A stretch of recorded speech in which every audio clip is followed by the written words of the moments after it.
Check. 1, 2, 3. The D. Brief. This is the D Brief. Your guide to Detroit. Your guide to Detroit's arts and entertainment scene. This is the D Brief. Hey everybody, it's Seth Wrestler. Becky and I are on vacation this week, but we didn't want to leave you empty-handed. So we want to remind you about the Detroit Popsicle Stick Challenge. This is a challenge that we've been issuing in the last couple weeks, and here's the way it works.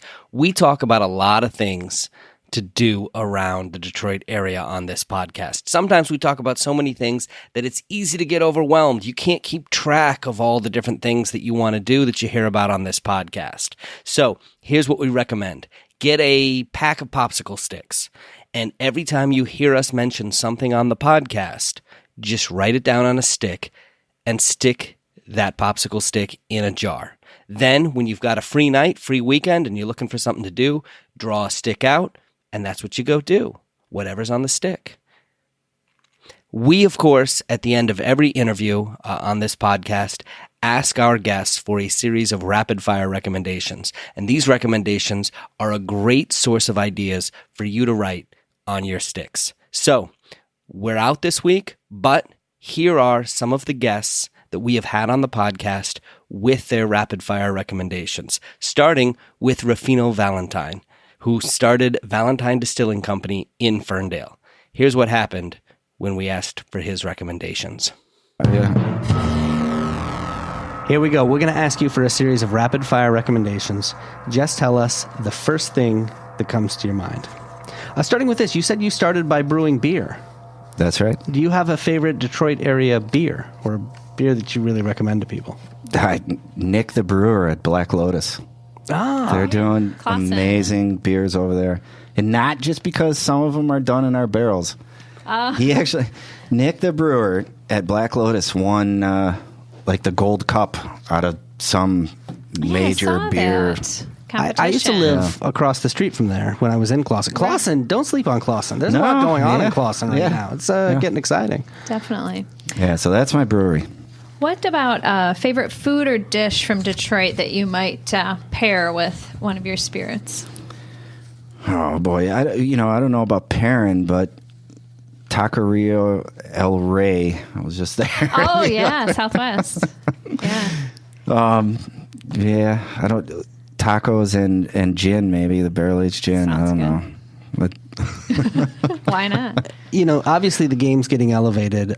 Is there a bartender that is particularly good at mixology, maybe that we should be paying attention to, or even a couple in the city? I mean, I hate to make this a shameless shout out. However, I'm going to.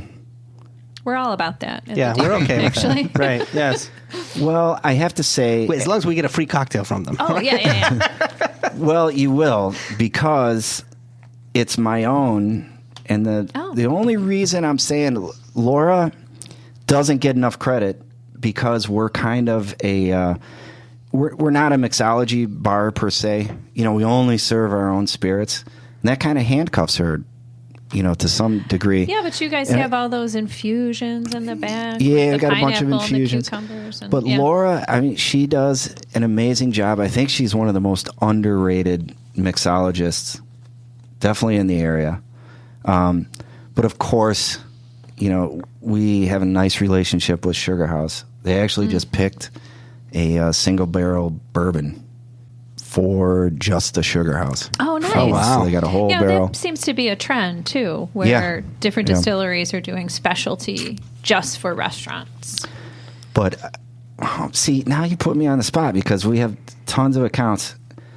The Ghost Bar at the Whitney. Oh, yeah. I love that's that a great place. Yeah. Actually, he won some sort of national mixology competition with our White Blossom vodka. Oh, yeah. Wow. That's also I forget our favorite. Yeah. what the drink is called, but Okay. Witching Hour. Oh, I've had that one. It has like a layered look to it, I think. Colors. Yeah. I think so, yeah. Yeah. I've had them all. She has. How about what's a wish you have for the future of Detroit? I mean, I hope we can get back to, somewhat where we were.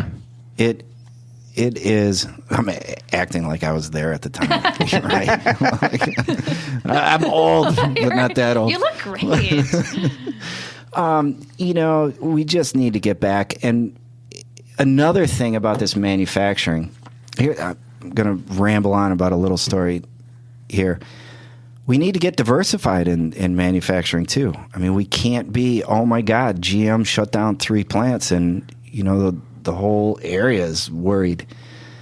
The new corks on our new package, these actually are made by a company that makes knobs and plastic things for the big car companies, and he's trying to diversify.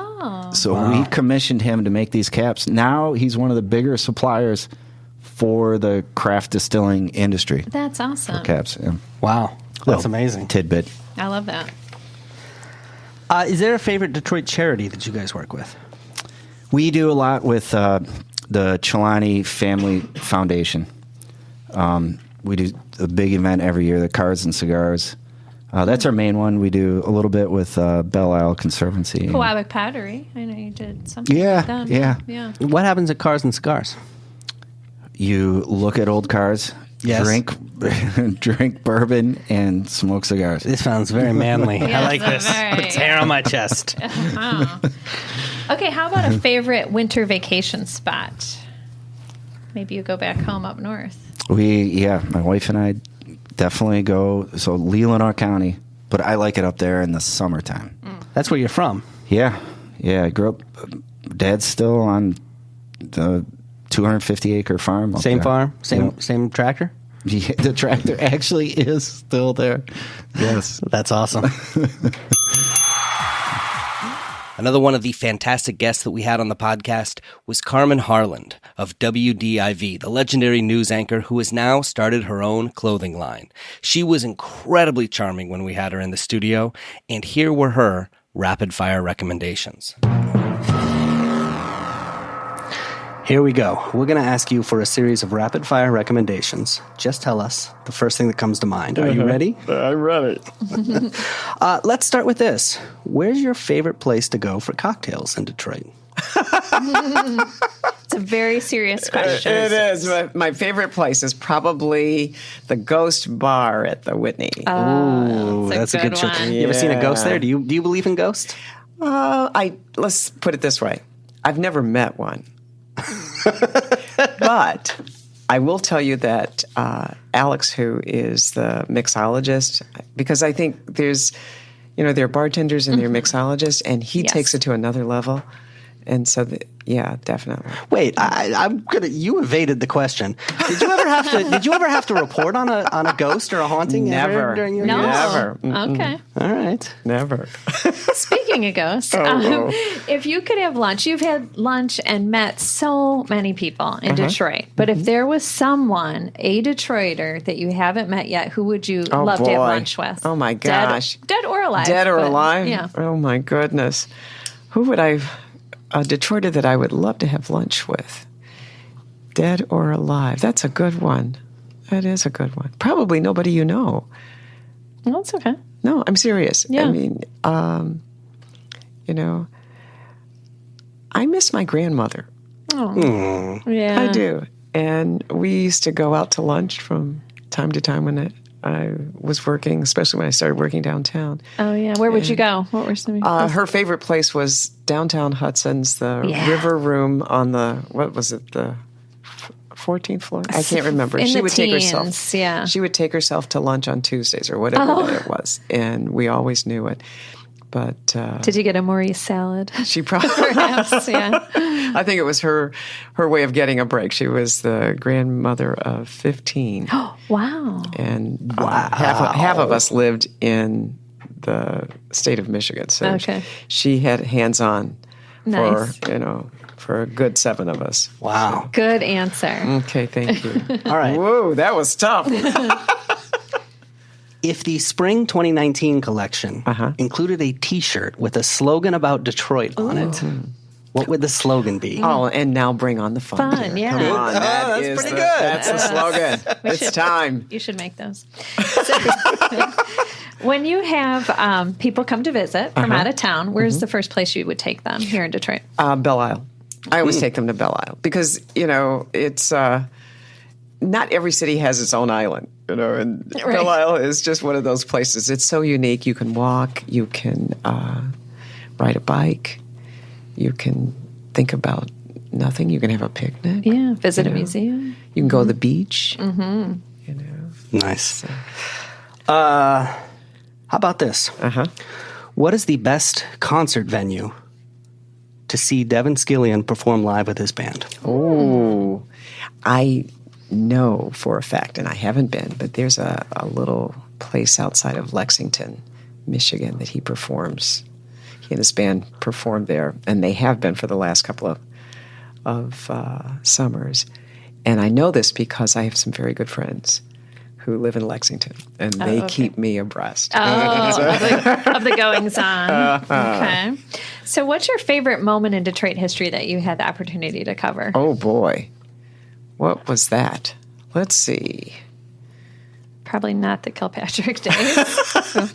Well, I mean, certainly I talked about Mandela. I talked about the Mandela visit to Detroit. Pope John Paul II's visit to the Detroit area was very, very special. I mean, we were on from the time he landed until the time he took off. And he went through Hamtramck. He did an appearance at Hart Plaza. Of course, there was a huge mass at the Silverdome at the time, and there was just something very special about his visit to Detroit, and I'll never forget it. Nice. Have you talked to Mort Krim since Comedy Central canceled Detroiters? And how is he coping with it? Knowing Mort very well.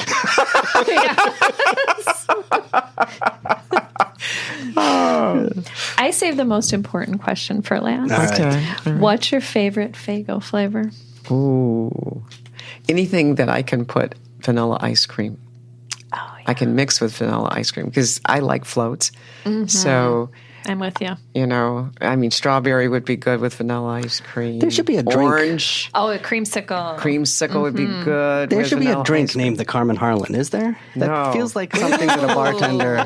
Maybe the Ghost Bar. Yeah, let's talk to the Whitney and see if we can make that happen. Oh my gosh! What would it entail? Well, I don't know. That sounds What would pretty the rest good. of it? We'll work on I mean, it. if you can design a shirt, I think you can You could just design come a up with a drink. cocktail. Yeah. All right, Carmen Harlan, thank you very much for thank you. playing. This has been great. Invite me back. Oh, right. anytime. You've seen those pedal pubs that go pedaling around downtown and midtown. Everybody's drinking and laughing and having a good time as they pedal their pub around the streets of Detroit. Have you been on one of those? It looks like an awesome time. Well, we had Brian Lindsay, the co-owner of Handlebar Detroit, on the podcast, and here were his rapid-fire recommendations.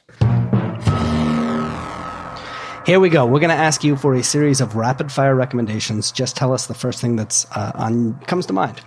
Starting with this, we had Evrod Kasimi of WDIV, Channel 4, on the podcast, and he said that going on the Handlebar was next on his Detroit to-do list. So what is next on your Detroit to-do list? Yeah, you know what? I walk and drive by all the time. To me, like, it's going to probably sound cliche, but I just want to go hang out at, like, the Campus Martius Beach Bar and enjoy a drink and watch Handlebar go by without having to, like, actually work. Laugh at the guys who are working? Yeah, or feel stressed out. I'm watching a driver. I always get jealous of all the people that are, like, enjoying the outdoor bars and stuff downtown. That's not a great answer, but that's probably honest. I understand that. I understand. Yeah. So if you had a time machine, which moment in Detroit history would you like to go back to and experience? Oh, man. This probably means, well, yeah, just for me, I guess it would probably be, my grandpa was a Detroit cop. So was my dad, but he was in the bomb squad. And he always used to tell me stories about what he was doing back then. And to be honest, I never cared. Well, yeah, when you're a kid. Yeah, you're a kid and stuff. No. And then also because I didn't have that Detroit connection. So now I think, man, if I would only paid attention to all those stories he told me about the streets and all that. Because my mom, I've been into it now more with my mom and dad about stuff. But I think it would just be going back to seeing what my grandpa was up to in the bomb squad days. Like, they got some crazy stories, you know. I can imagine. Yeah. Do you have a favorite place to see a concert in the Detroit area?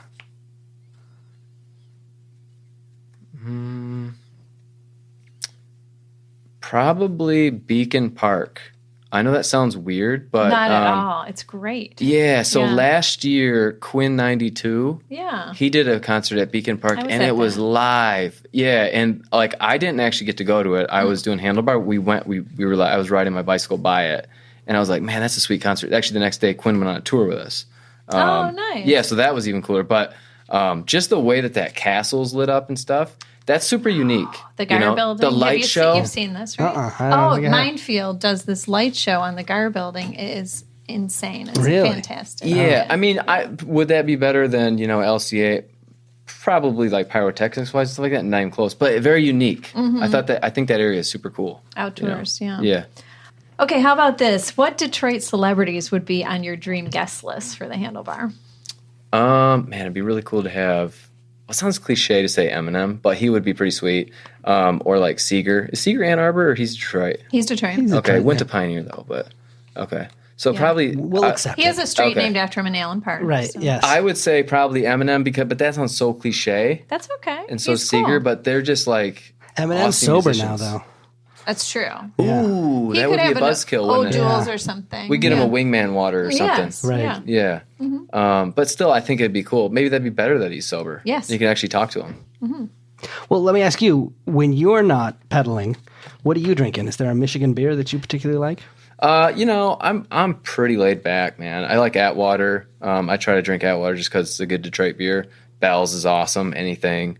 There's really not a beer you can't put in front of me that I'm like not into. That makes me sound well, that's true for me too. But how come your stomach doesn't look like my stomach? Because he rides a bike every day. That's probably. That makes me sound like an alcoholic. But by the way, I'm also into White Claw. I like yes, that too. Big White Claw guy. Yeah. Yeah. Mm-hmm. No laws when you're drinking claws, baby. Do you have a favorite outdoor festival in town? Yeah,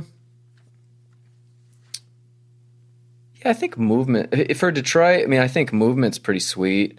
It's just cool. It's such a unique venue to be on the water like that. I mean, Shane Park's. I've been to concerts at Shane Park, and those are awesome, but they're just not quite the view that you get with Movement. Yeah, I mean, the pictures that you see don't even give it justice. Yeah, it is pretty sweet.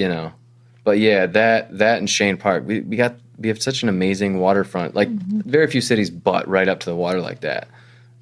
Yeah, to think we didn't used to use it. But there's a lot, I used to live in Providence, and Providence had the same problem, which is that they were on the waterfront. They didn't use, I mean, I literally lived across the street from a Dunkin' Donuts that the back of it was facing the waterfront. Yeah, I used to park on the waterfront when I worked at the Renson. Right. Parking lot. Well, the Bay Area, you got the stadium. Yeah. That's awesome. Yeah. So there are some places that are using it well, and I think a lot of cities are rediscovering the waterfront. And awesome now. Yeah. And starting to use it.